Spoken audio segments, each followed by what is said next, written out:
I'm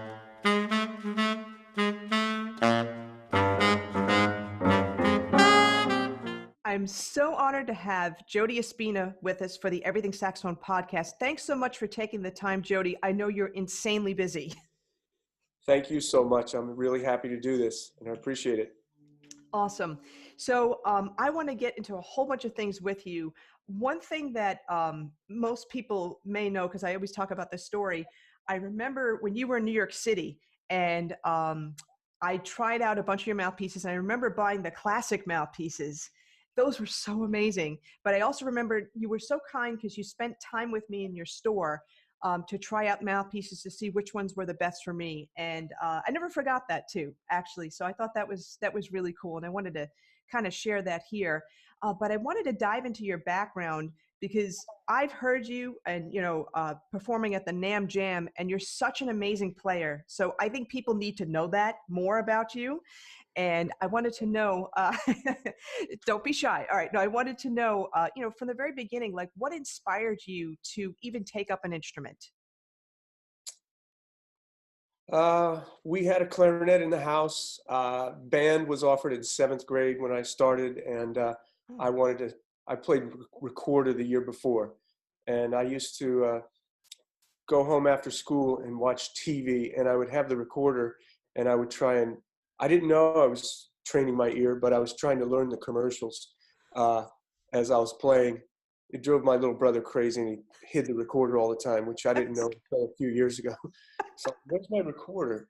So I was liking the recorder a little bit, and then 7th grade we could play an instrument, and I wanted to play saxophone, but we had a clarinet in the house, so my parents said play the clarinet. So I was cool, and I just started liking it right away. And for some reason, even when I first started, I liked to improvise, and I didn't know anything about it, but I would do my little assigned lesson, and then I'd noodle and stuff like that. So, and we had a few jazz records, and Benny Goodman was one of them. And that actually, it's oh, funny. I got this record recently just wow. because, and it's red. It's so cool. Oh, Uh, wow. yeah.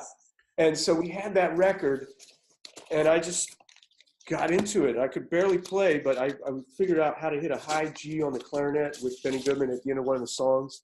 Oh, And so I was hooked. So that's how I got it.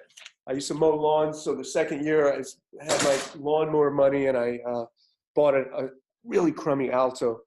And then I just always played, clarinet, alto. And then a couple years later I got a tenor, and, you know, just slowly got my horns.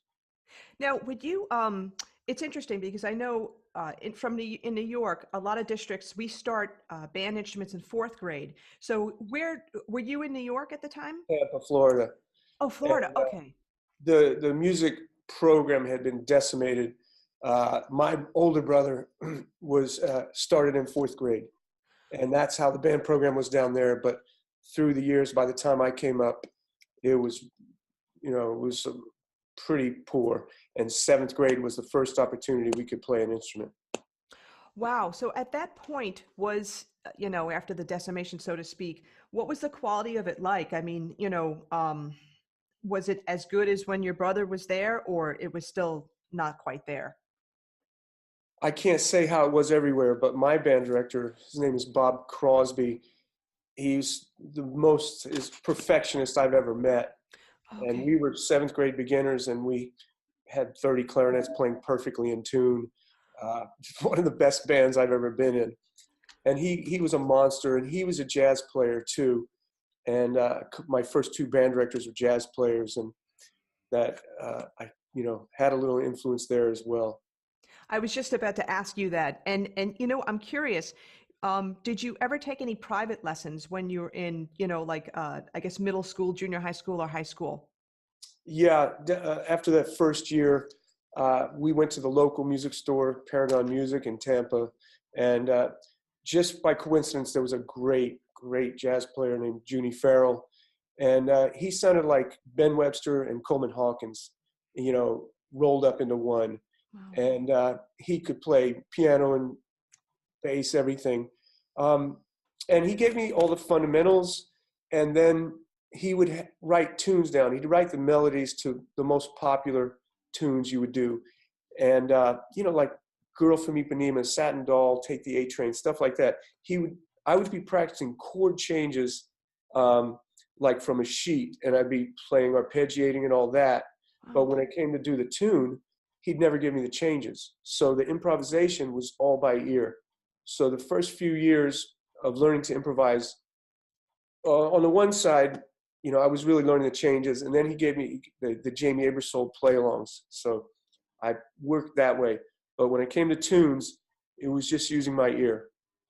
And he'd come out of the lesson, he'd tell my mom, he's sure got a good ear. And I didn't even know what he was talking about. Interesting. It's all that recorder practice. Maybe, yeah. It probably was, because you were training your ears before your eyes. And that's really how music should be taught, because music is an oral, it's an oral activity, so to speak. So that's a tremendous influence just right there. So how long did you study with this person? Probably 13, 14, 15, maybe through 16. He was a really dedicated teacher. And at one point he asked the store owner, hey, can I take Jody and give him lessons at my house so I can give him more time?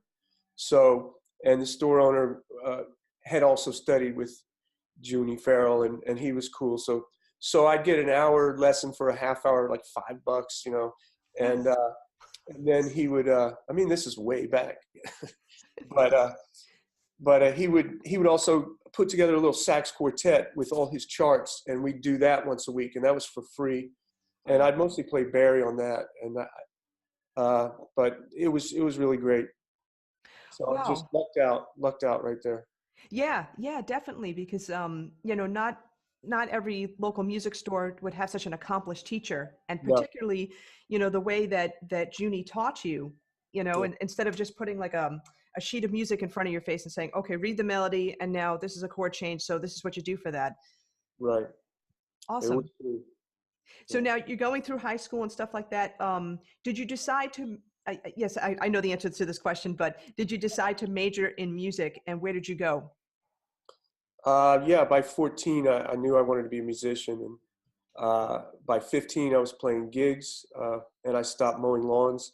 I never had a real job again. So by 14, I kind of had this plan in my mind.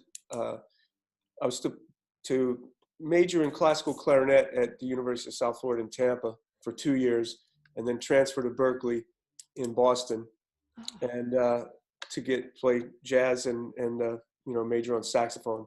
And that's exactly what I did. I got out of high school a year early because the high school band was not great on jazz, and it was frustrating. And so I got into a program where I could get out a year early as long as I got a B average or above in college. And so that's what I did, bugged out. And that's awesome. You know what that shows also? So far the theme I'm getting right now is your determination, your drive. And this happened at a very early age, I'm seeing. Yeah, I practiced, and my parents would tell me on the weekend or Sunday or something, can you stop practicing so we can go take a family drive or something? So, that's the thing, man. It's just practice. Everybody says, I don't have any musical talent. Well, neither did I. I practiced. That's all. There is talent. I won't take that away from anybody, but practice.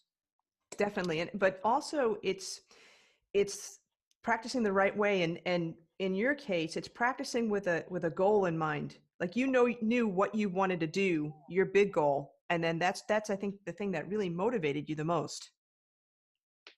Maybe. I just love to play, and I was playing with records, and trying to learn what these guys were doing on the records.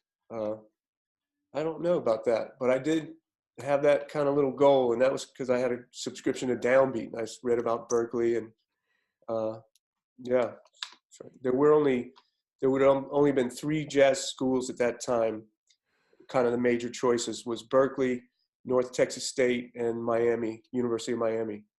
Those were really the only, jazz, Berkeley started teaching jazz first in the late 50s. And there was, jazz education is relatively new. So that was really the only schools that were out there with of a note. And now every school has a jazz department. But at that time, that was it. And I wanted to get out of Florida anyway. You just answered my question. I was going to say, how Yeah. come not going to Miami? It's, it's closer to home. Okay. And Miami had a reputation of being more commercially oriented. So you would go down there and you become a great studio musician. And that was the perception anyway. And so my thing was, well, I think, Berkeley has a more jazz bebop thing. I don't know. And when I went to Berkeley, it was Branford was there, Donald Harrison, Wow. Wallace Roney, Jeff Watts, tons of players, so Greg Osby, they were all in the same class as me. So there's a lot of good players. Wow. So that, to me, that made more sense. And I got to study with Joe Viola. So that was great. What was that like studying with him? Beautiful. It's like going in and sitting next to Buddha every week. He was so calm. We studied as much classical as we did. We'd never even really studied improvisation. We studied, the typical classical repertoire, and Fairling etudes, which is about control, phrasing, and everything. And then, but he wouldn't make me have a classical sound. You just had to have a good sound, but you didn't have to go for a super classical sound. You just had to be able to control the saxophone, and you needed to be able to shade your colors and everything. And what was cool about him too, no matter what you played, you'd come in and you'd blow some notes, and you try and blow something cool, because he's sitting back and he'd have his horn and he'd just play back whatever you played, just like that. Never stumped him. Oh my God, that's really cool. Yeah. Let me ask you, this is almost an aside, but do you feel that all the experience you had on clarinet really helped your saxophone playing? I don't know, probably, but I know that if I hadn't played clarinet first, I couldn't play clarinet now. It's too hard to go the other way. I don't know why that is, but I know, the embouchure training that you get from clarinet, then saxophone is so easy. And most jazz saxophone players were always working to loosen up and unlearn everything we did on clarinet. And that's what my first lesson with Joe Viola was, is getting this. He took his, what did he do? He took my thumb, he put his handkerchief on it, and he put it in his mouth, and like this, and he showed me the cushion that he was getting, whereas I was playing straight, right? Okay. Hard lip, and like a clarinet embouchure. So, and basically, getting me to loosen up a little bit, relax, throw all that. And so for the first 3 or 4 months, I was spending at least a couple hours a day on long tones and working on changing this and opening that sound up. Wow. Into the sound that, you have an amazing sound, really. I'm not here to embarrass you or anything like that. It's just so good. Every time I hear you, I'm like, all the damn. mouthpiece. Thanks. It's just the mouthpiece. That's right. It's the Jody Jazz mouthpiece. Exactly. Hello. But thanks a lot. But no, it's a lifelong thing, and I'm not playing enough as much as I want. I still need to remind myself, if I can remember, every time I play, to breathe properly, to make sure there's no tension here. All those things are still right there at the forefront. And I'd love to be able to practice more. And we'll see, maybe someday. But, well, that was going to be my next question to you, with regard to like your approach to playing. What was it like back then, but compared to now? And do you even have the time to practice all the instruments that you have, like the saxophone, the clarinet, even the flute?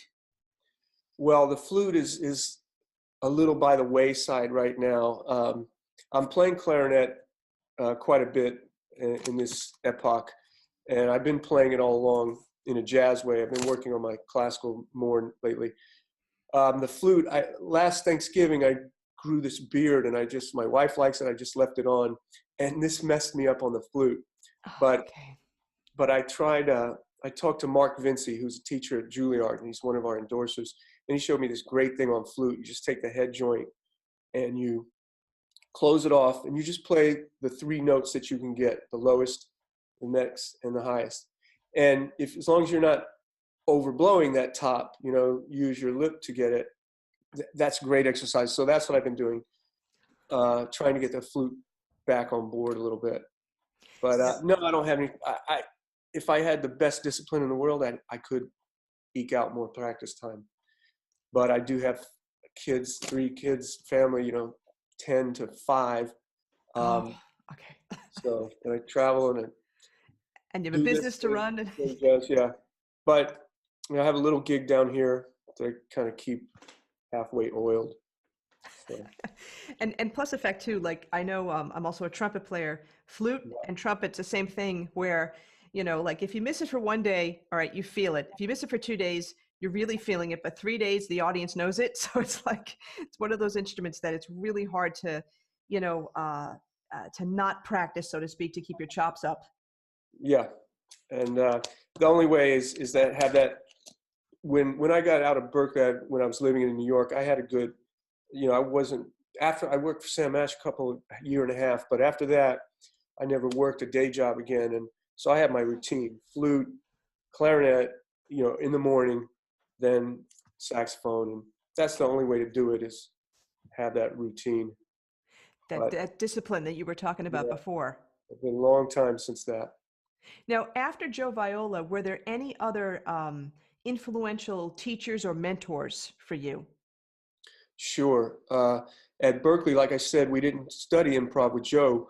We did one of his chord books, and that was doing a lot of articulation, going through a lot of stuff. But improv was with John Laporta, and he had some improvisation classes, and he did one, and then he had advanced improv, and he would really point out things to you in a unique way, and that you should have already known, but you just didn't catch. And so those were good. And a Mike Matheny class was kind of transcribing and going through stuff.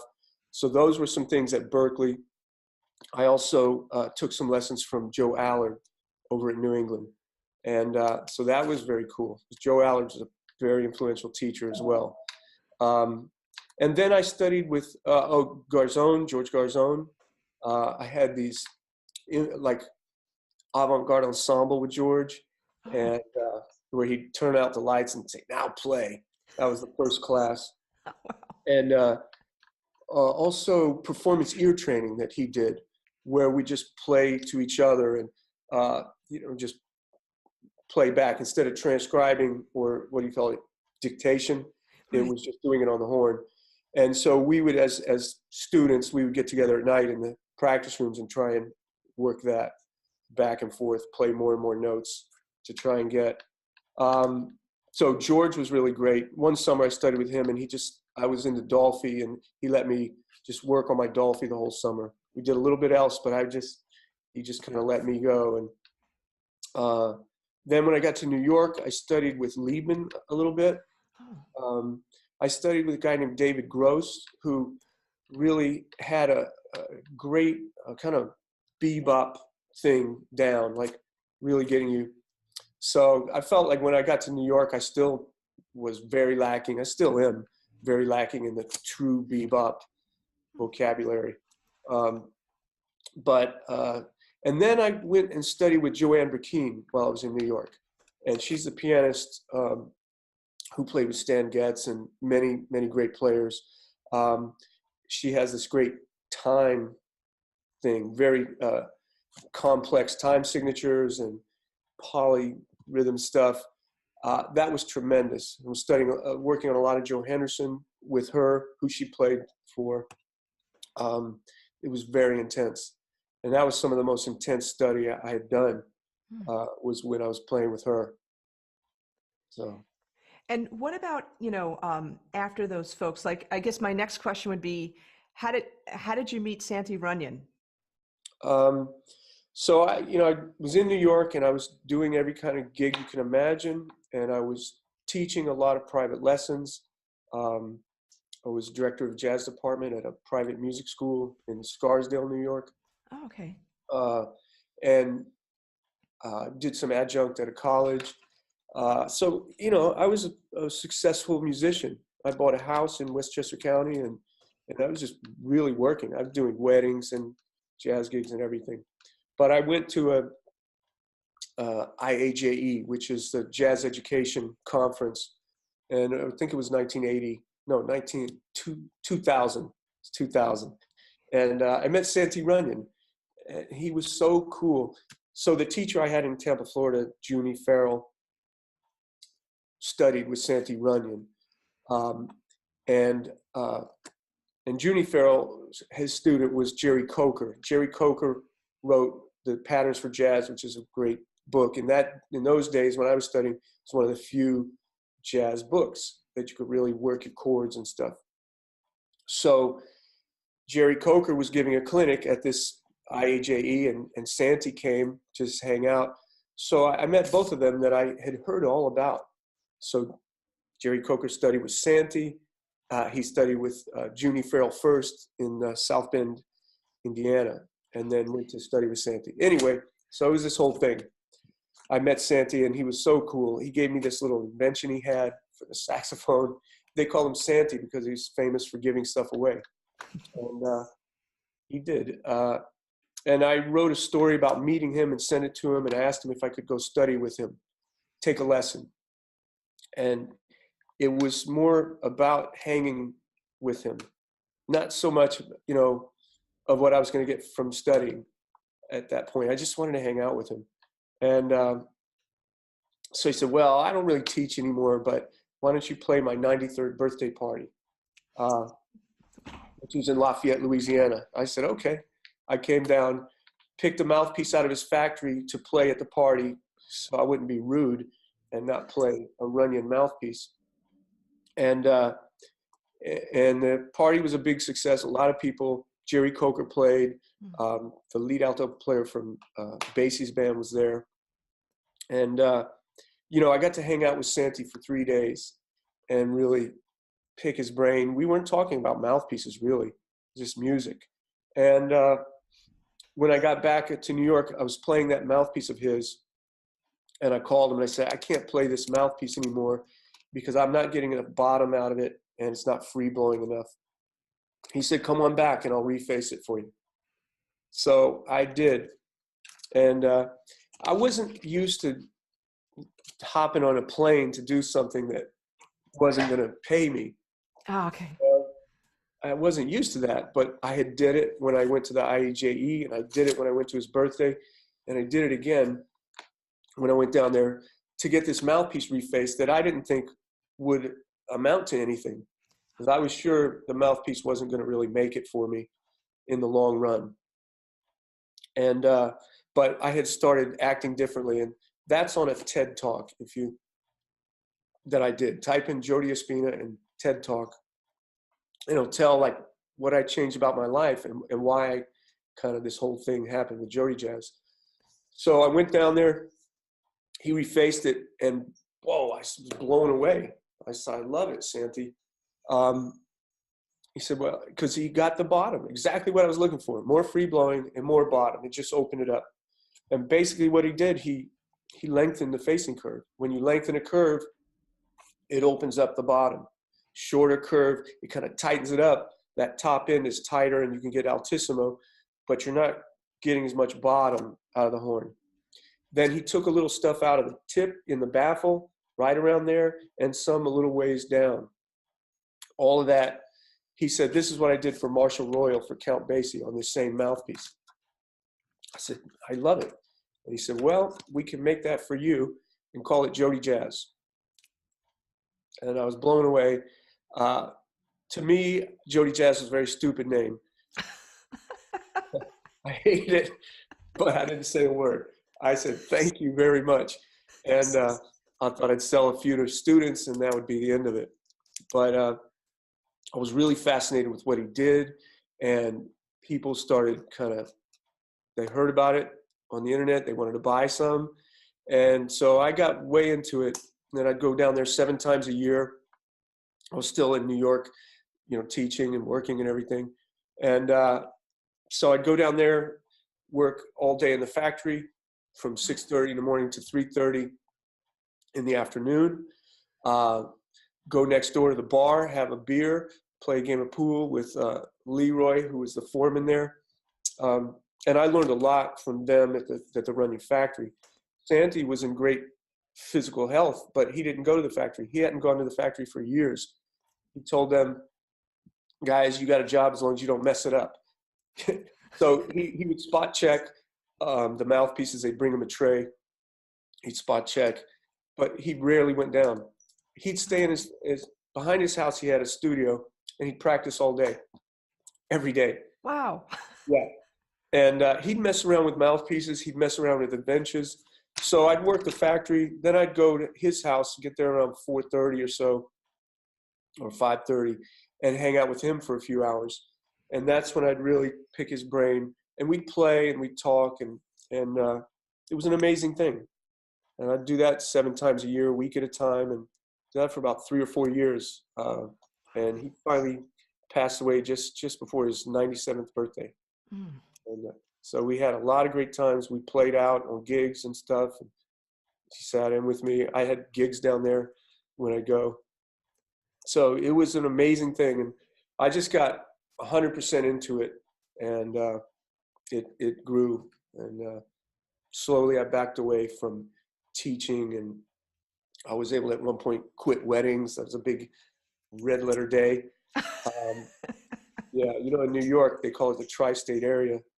So on any given weekend, I'd be in Long Island, Connecticut, New Jersey, Manhattan. That's quite a hustle. Yeah, and traffic. Yeah. Oh yeah. So that's how that happened.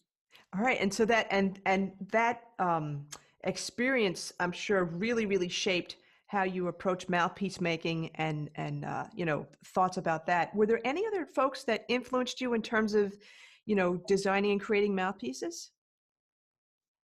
I think besides what I learned from Santy, and which was all really great, Santy had studied with Eric Brand, who kind of wrote this book about mouthpiece making. He worked in the Bundy factory during the Depression, and he developed the way we measure mouthpieces and everything, Eric Brand.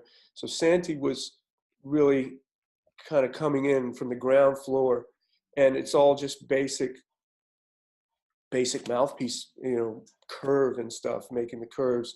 But I'll say the biggest influence were the people who made the great mouthpieces of all time, the great vintage Links, the great vintage Myers, the great vintage Bergs, because ultimately as the business started to grow, I first started out in a little studio in Riverdale, Bronx, and business grew. I moved to a 3-bedroom apartment in the same neighborhood. Business grew. I got a live-work loft. I don't know, you came up to the Bronx or did you come to the loft? It was probably the loft. I thought it was in Manhattan. Okay. Yeah, that was kind of a live-work loft, a block away from the knitting factory. And it was heaven for me. It was great. So a lot of players came through there, and they'd all have good mouthpieces, and I'd say, can I play your mouthpiece? Good Links, good Myers. I played everything, and I measured everything. And that was a real influence because, great players usually have great mouthpieces, right? Yes. They're not just going to take the first thing out of the box, because as a kid you do that, you buy something at the store. Later on, when you get to try mouthpieces, you realize, what was I doing all this time? I could have been playing this. So I took a lot from that. So inadvertently, or many of those were refaced. So I was getting ideas from guys I didn't even meet, whether it was, John Van Wee or Frank Wells or somebody, and then just talking to people who hung with those guys, So, and the thing is the knowledge. It's like if you want to learn orchestration, study Duke Ellington, study his score, and like Miles says, just look at one chord and that's so it's a year in university. So you study these curves and you trying to figure out how to make them. The biggest thing was trying to figure out how to make those on the machine. And once we can do that, because when I got into mouthpieces, I was kind of horrified because I had never paid attention. I wasn't any more into mouthpieces than the next guy, really. Okay. And then I didn't realize, because I had never played 5 of the same brand. I had never had that opportunity, same model, right? And then when I'm getting into it, I'm seeing the inconsistency. I was horrified. Oh, wow. So what happened, not that Runyon wasn't making good mouthpieces, but they weren't used to what I was looking for, which seeing all those mouthpieces in that loft, those great mouthpieces, they all have very thin tip rail. In a jazz mouthpiece, the majority are very free blowing, just accept your air beautifully, very thin tip rail. And they had never been used to that at Runyon and the precision that I was looking for. So that's what I would do a week at a time, and I'd work down there with everybody. And then I had the ability to be able to tweak when they got to my place. The idea was not to have to tweak, but the whole idea from the beginning was to get a consistency. It drives me nuts if your teacher buys a mouthpiece and then tells you to go get that same mouthpiece and it's not the same. Yeah. It's really, really hard to do that. And that's been my obsession, Definitely. And your mouthpieces are fantastic. And let's talk about them. I know for me, a lot of students will start on a stock mouthpiece. And then when they're looking to step up, I'll either say a Meyer or I'll say the Jody Jazz hard rubber. And so maybe we could talk about the sequence. So like a beginning student, doesn't matter the age, but a beginner type of student, what's the best mouthpiece for them? And then going forward, based on like maybe genre, something like that, what would you recommend out of your line? Well, the beginning student is going to start on either a stock mouthpiece, or a good one at this point, could be a Yamaha 4C. That's what I do, yeah. Good price. I always tell all teachers to play every part of the student's equipment.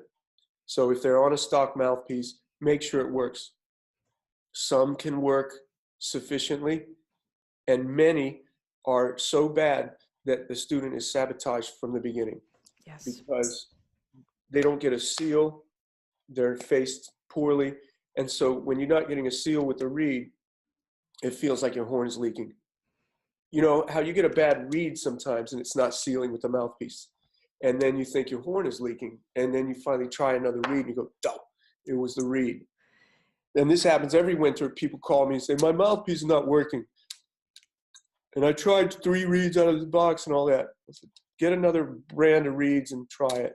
Because reeds freak out in the winter. They freak out from climate change and all that. Yes. So play everything of your student's equipment. The horn, the mouthpiece, the reed. And never underestimate the importance of the right reed.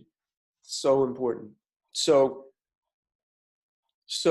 the for me, the sequence would be a decent beginning mouthpiece, whether it can be a classical tip opening, like a 4, like a Selmer C Star or something like that. And to me, the Yamaha 4C is a pretty good all-around thing. And like I say, Runyon made some, stock mouthpieces. They made mouthpieces for a lot of different people.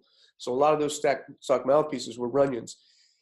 And when they were done right, they were not bad at all. Mostly they were pretty good for that beginning thing. So then when they come up to the next level, if they're going to go just concert band, they probably should get a classical mouthpiece. All the likely candidates that are there, that's probably the way to go. And we'll probably talk in a minute about my entry into that market now. Yes. But on another way to go is to take our HR Star, which is our round chamber hard rubber, in a low tip opening like a 5. So if a Selmer C Star is a 4, which that's kind of where they sit. My 5 is the next step up on alto. So that mouthpiece, you can actually play with a harder reed in concert band to get a drier, darker sound, softer reed in jazz band to get that buzzier sound. And that can work. That HR star, and if it was tenor, it might be a 5-star or a 6-star, that first transition. People just need to remember when they go to a jazz mouthpiece, use a softer reed if you want to play jazz on it. Yes. And yeah. And so there is that way, that ability to play it in both situations. It's a little brighter. Our hard rubber HR star is definitely brighter than a classical Selmer C star or Van Doren AL3 or Chedeville classical mouthpiece. But that would be my transition, and band directors love it because there is very easy transition. I usually recommend the HR star and our jet, which has a much higher baffle. It's a brighter mouthpiece. That sometimes is not as instant and easy transition. For the students who are really biting and all that, sometimes they're just biting too hard to play that mouthpiece. Also, it's got a shorter facing. A lot about what somebody likes about a mouthpiece is also the facing length. So how much mouthpiece they take in affects, we have about 8 different curves that we use, different facing lengths and stuff. So somebody might not like a mouthpiece because they don't take in enough mouthpiece or they take in too much, depending on the curve. Got it. So that's why it's hard to just blanket say to your whole section, all of you get this mouthpiece. Everybody plays different. In a perfect world, we really get to customize or custom fit, like I did with you. I sit with you when the people come here to the factory. We put out a tray. I ask them questions first, and we put out a tray based on that. But then I want them to find kind of something they like, and then we zero in on tip opening. And it's a process. What's interesting, if you don't mind my interrupting, I had one student, the father of a student, who said that his daughter's a great player, but the band director for the wind ensemble wanted all their students to play a particular brand of mouthpiece. They all had to switch to it.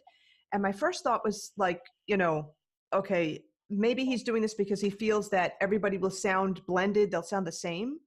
But on the same token, what if that mouthpiece doesn't work for somebody? So does that, having everybody play the same mouthpiece, does that really make them all blend better together? The band directors are the hardest working people in show business, Yeah. right? And so I don't want to, they just sometimes don't have enough time or don't have enough knowledge to know, so it's in their mind, it's the closest they can get to homogeny. Okay. And it is going to work better for some people than others. A square chamber is going to work. When you look from the shank of the mouthpiece, you see a square, you see a circle, you see a horseshoe shape. That's part of what is going to function better. But like I said, that facing curve, the facing curve is the most important thing. When you fall in love with a mouthpiece, that facing curve has got to be right.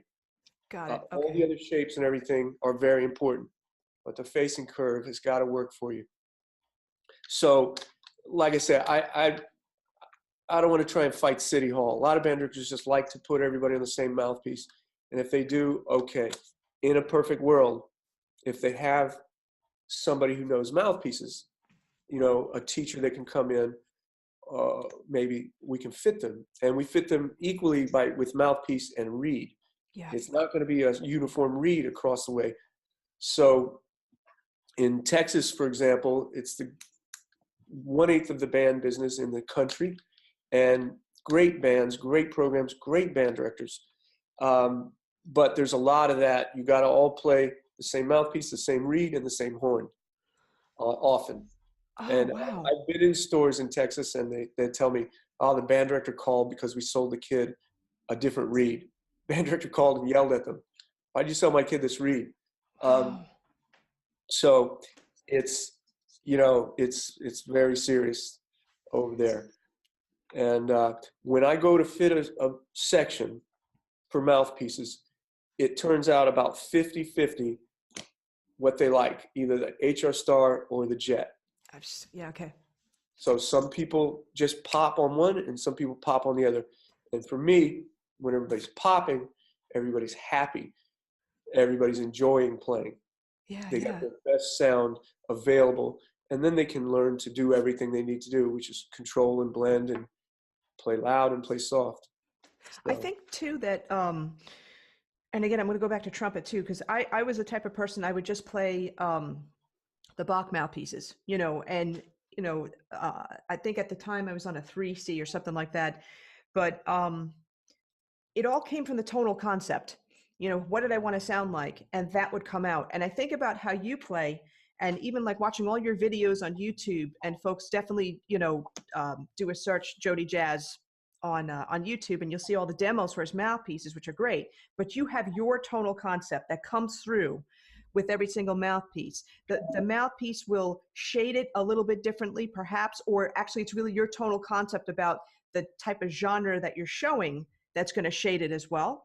But I would think that, you know, between the Jet and between the HR Star, that it's going to come from the tonal concept, which I know as a teacher, because I've taught for a long time, we have to, it's so, you're so busy and just crazed. It's hard to deal with this, but we have to shape the tonal imagination of our students so that, like, the mouthpiece choice, you know, it shouldn't have to necessarily be just one mouthpiece brand, one type of reed. It can be, let's shape this. So, and this is the sound that I want for my band. And how could you get there?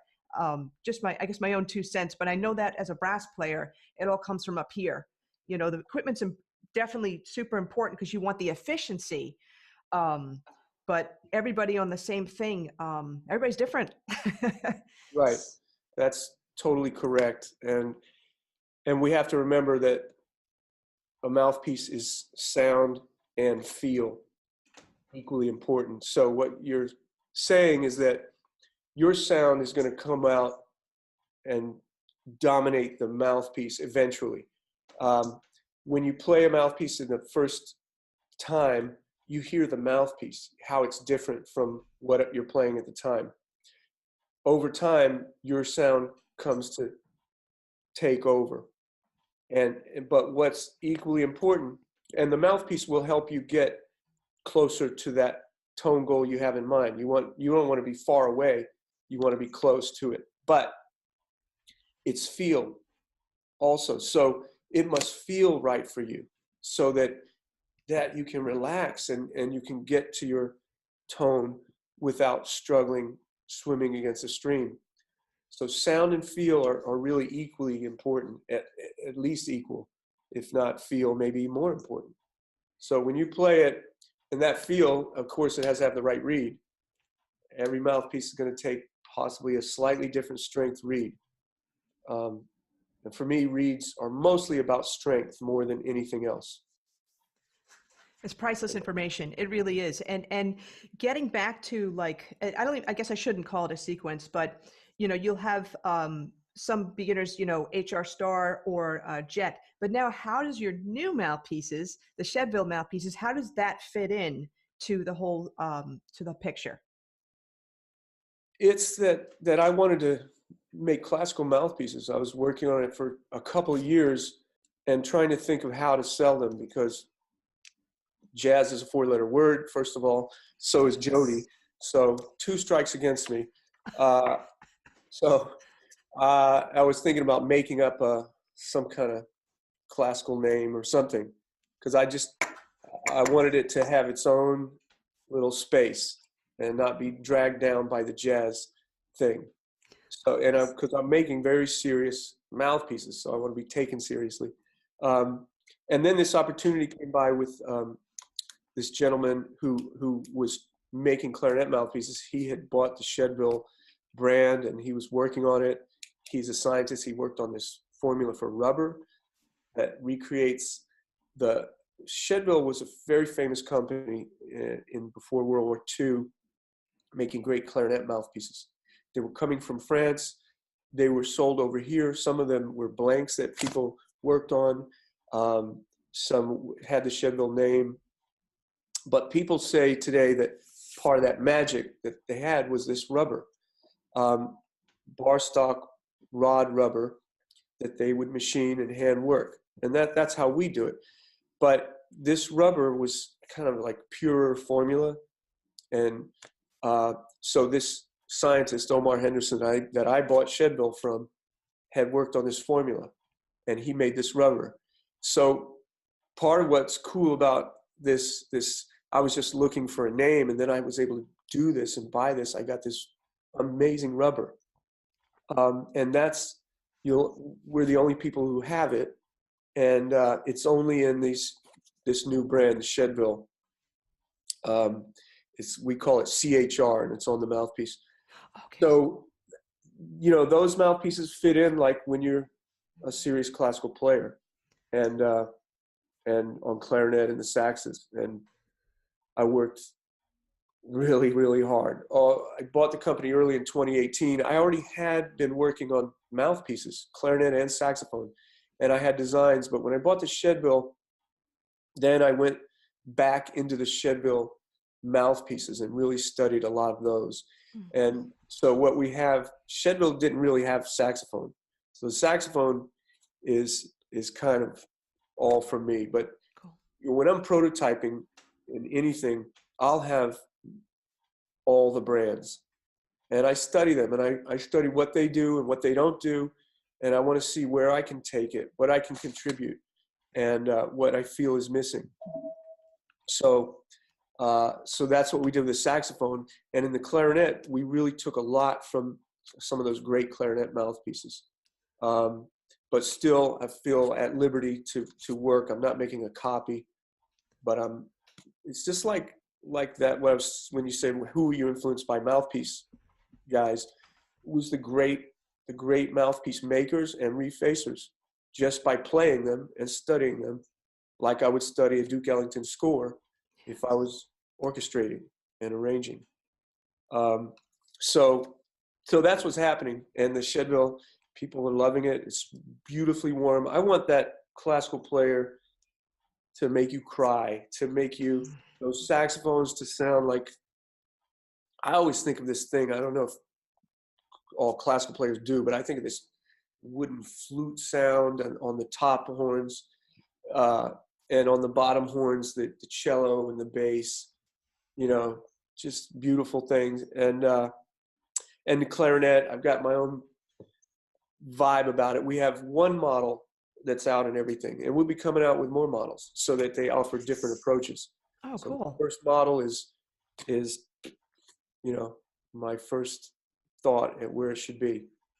And this would be for, serious classical players. I'm thinking that students in high school who are going to be pursuing the classical route, who are going to be going to college studying classical, and classical symphony players too.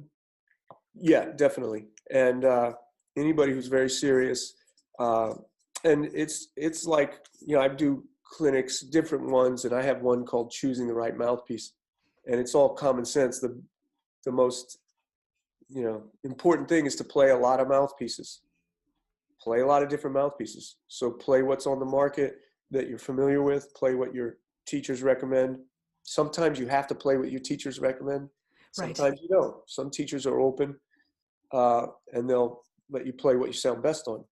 So if you get the opportunity, and sometimes you have to make that happen, a great place to try a lot of mouthpieces is the state education conferences. Right, yeah. So there's the Midwest Band Clinic in Chicago in December. There's the TMEA in February, Texas Music Educators in San Antonio.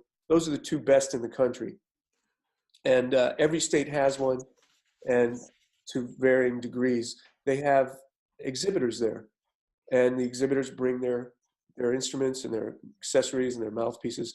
Those are the best places for you to go and try as much as you can, whether it's instruments, reeds, mouthpieces.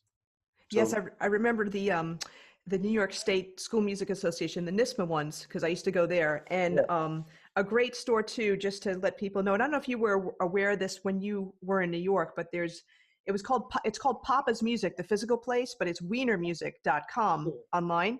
they have a tremendous amount of really, great mouthpieces, professional and all that kind of stuff. And you can try them out in the physical location too. So just to put it, Definitely. yeah, without it. If you can find a store, that's great, because you want that relationship. I go around and do clinics in stores, and I always tell people, this is like a church, and you should respect it. And you come here and try stuff, you better buy stuff here. Yes. We kind of didn't want stores to get killed in this transaction of online retail, because online retail has really done a number on brick and mortar stores. Yeah. So from the very beginning, I set my pricing structure so where the retail price wasn't kind of inflated, so that I could have a distributor discount and a dealer discount and all this stuff, so that when the ultimate price doesn't have any relation to the list price. What I'm trying to say is that a store, in the historical way of buying things, they can get one price, a distributor can get another price. An online retailer doesn't have expenses like a local store. So they start discounting, and they discount so heavily that then the store can't match that price. Or if they do, it's not even worth it. So I put my structure so that the price was the price. It's like Apple and Bose, and it's worked really well. And my retailers are very happy with that. So whether you buy it online or at the store, it's the same price. And I'm proud of that, because I worked hard to work that. The price is fair, I think. Oh yeah, definitely. It's not the cheapest. I can't make some stuff as cheap as some of the big companies. I don't know how they do it, because we still do a lot of handwork, and we do a lot of high-tech CNC work to take out the variability, but we still have handwork. I just, plus I pay people. We have 17 employees now. And, we ship around the world. Over 60% of what we do is overseas. What we make here, we make everything here, and over 60% goes out of the country. Now, question for you, because I do get a lot of folks from various parts of the world who may not, unfortunately, have access to a local store that may not have your mouthpieces. Is there a way that people can contact you and get some guidance as to what to, try? Definitely. And I started that right from the beginning. In 2000, I came up with this idea called 6 Questions. So it's on our website, and when you're on a mouthpiece page, there'll be a button called 6 Questions, and you answer those questions. I get the email, and based on what you say, we make some recommendations. And then we tell you, we show you a dealer locator and stuff. You go to that on our website, find your dealer. Ultimately, if you cannot get it, you can buy it from us. But we push people to the dealers first. But we're very happy when they ask us for, questions and guidance. It's very confusing because there's so many models. And that's what I tried to do from the beginning, is put a lot more information on the pages than a lot of manufacturers, because it is very confusing. It can be overwhelming. And I think that's terrific that you're actually doing that, because there are so many questions that people have, and people are at various levels in terms of their playing, in terms of their, the knowledge that they know. Now, let me ask you something though. When you mentioned before, people should try out a lot of mouthpieces. Do you feel that people should use the same reed, for each mouthpiece, to make sure that that variable is not there, like that, the reed is set? Or do you feel that they should they use the same reed that works for them now, or should they put on a new reed? How do you feel about that? In those 6 questions answers, I always have some language dealing with that. And I think you could do both, but the main thing that we want to avoid is somebody playing a 3.5 classical reed, coming to a jazz mouthpiece and trying to just make that reed work, because then the more open jazz mouthpieces feel too hard to play.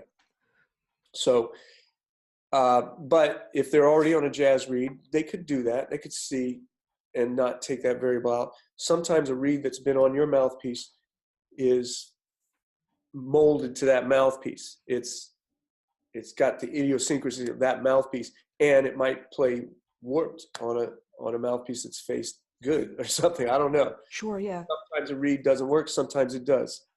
You just got to really have a bunch of reeds, be open. All I say is, be open-minded. If I see in the 6 questions, they tell me exactly what reed they're playing. So I'll say, with these mouthpieces, you should play more like this reed or this strength. I'm not really trying to be brand specific. People ask me what reeds go best with your mouthpiece. I don't have an answer to that. The reeds that work best for you, that's what goes best. Right. Actually, I was going to all the reeds when I'm making a mouthpiece. And actually, yeah, I was going to go off of that too, because you have your cane reeds and you have your synthetic reeds. Does that make any more of a difference? Again, if you like it and it works, the synthetics there's many very good ones. Yeah. And that can be a great option. I tell most people, at the least, you should have a good synthetic in your case. Yeah. For those rainy days, literally. Yes. Or when you're traveling, you get down on the ground and now your reeds are terrible. I mean, you go to a high altitude, the reeds play too hard. You go to a real, it's different every time you land. So it takes a couple days sometimes for them to get used to it, or sometimes they won't. If you go to Mexico City, you can't play your same reeds. I didn't even know Mexico was high altitude. I got off. I've been going pretty often. We have pretty good business there. And the first time I got off the plane, I'm walking off the plane. I'm like, am I having a heart attack? Because it's high altitude and you're short of breath a little bit. And I didn't know that. Yeah. So the players play softer reeds there than they do if they travel. Wow, that's great advice. And I know that I actually just did a Facebook Live, and I talked about how your altitude, not only your altitude, but the humidity is such a huge factor, and the lack of humidity is, reason why reeds could squeak or just not work or whatever. Yep. So I realized and like I say, the synthetic reeds are getting very, very good. I'm all for it. If you like it, I'm all for the cane. I still play cane. I'm a Diodario artist, so I've been playing them for many, many years. But I believe, all the companies are trying their best. What people should know in a box of reeds is that, and I do this every place I go, I say, how many reeds do you get in a box of 10? What's your guess what the answer is? Probably 3. Exactly right. And that's by design. Okay? Really? Because it's not that they want you only to have 3 good reeds, but a 3.5, for example, has a certain exact strength that they're trying to go for. And a 3 is down here. Okay? Yeah. They make the reeds, they cut the model, they cut it all the same, and then they bend test them all. Some of them fall right in a 3.5, some of them fall right in a 3, and then more of them fall in between. And they can't throw those out. So they put about 3 of the exact strength, 3 harder, 3 softer. Wow. And if you notice, you usually get 2 or 3 in the box that you say, ooh, I love this, but 5 minutes later, it's dead. It was too soft. It broke in. They all break in. Even a lot of the synthetics actually break in. People don't know that. So, so you get 3 that you thought you loved, but they just crapped out. You get at least 3 that you say, this is terrible. You're looking at it, everything. It's just too hard. Yeah. Cane is more dense. That reed is too hard. You need to learn how to shave it. I tell everybody, go have reed parties. Put all your reeds in scope or something. Put them all out on the table. Everybody just picks reeds and tries. And the reeds that you don't like, your buddy will like. So that's brilliant. Yeah. absolutely brilliant. So everybody has a benefit from that. That's fantastic. Oh my gosh. So before we go, I wanted to thank you for your time. It's really, you've said some priceless things today, and I know the listeners are going to get so much value from this. Is there anything else aside from the Chedeville mouthpieces? Anything else up on the horizon for you? Yes. Clarinet Fest this July will be releasing a little, I don't know what to call it, a little tidbit, a new product. We have some things up our sleeve that I'll just wait to let them roll out on their own. But keep looking at JodyJazz.com and Chedeville.com, and we'll keep trying hard. We have a long runway of projects. So, and I really appreciate you having me on.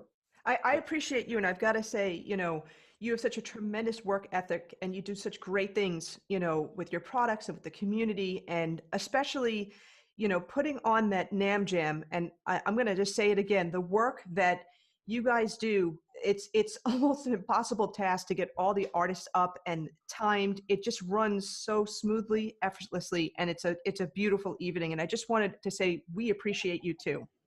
Thanks a lot. That is the hardest thing I do all year. And it's all my schedule, and it drives me nuts. And then when it's over, I'm so relaxed and so happy. But you played great this year, and there were a ton of players. It's a really cool thing, but it's hard work. It is, but you know what?